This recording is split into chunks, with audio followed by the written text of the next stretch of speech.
नमस्कार शेतकरी बंधूंनो. सध्या खरीप हंगामातील पिकांच्या पेरण्याला वेग आलेला आहे. परंतु पेरणी केल्यानंतर जमिनीमध्ये बियाण्यांची सड व कूज होणे, तसेच बियाण्यांची एकसारखी उगवण न होणे, तसेच उगवण झाल्यानंतर लगेच रोपांची मर होणे, तसेच उगवणीनंतर पिकांची एकसारखी वाढ न होणे यासारख्या मोठ्या समस्यांना आपल्याला सामोरे जावं लागत असते. या समस्या दूर करण्यासाठी आपल्याला बियाणे पेरणी अगोदरच बियाण्यांवरती बीज प्रक्रिया करणे अत्यंत गरजेचे आहे. याकरिता आपण उपयुक्त फायदेशीर जीवाणू तसेच बुरशी यांचे मिश्रण असलेल्या डॉक्टर बॅक्टो सीडबॉर्न या उत्पादनाचा वापर आपण बीज प्रक्रियेसाठी करू शकतात. विशेष म्हणजे डॉक्टर बॅक्टो सीडबॉर्न या उत्पादनाचा वापर आपण सर्व पिकांच्या बियाण्यांची बीज प्रक्रिया करण्यासाठी वापरू शकतात.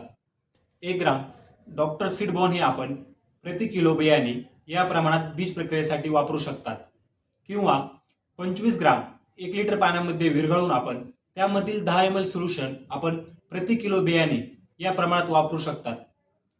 त्यानंतर आपल्याला बियाण्याची बीज प्रक्रिया झाल्यानंतर बियाणे हे किमान 1 तास आपल्याला सावलीत वाळवणे आवश्यक आहे. त्यानंतर आपण बियाण्याची पेरणी करू शकतात. डॉक्टर बॅक्टो सीडबॉर्नची आपण बियाण्यावरती बीज प्रक्रिया केल्यास आपल्या बियाण्यांची कूज व सड थांबून बियाण्याची एकसारखी उगवण होण्यास आपल्याला मदत होईल व पिकाची एकसारखी वाढ देखील होण्यास मदत होईल. धन्यवाद.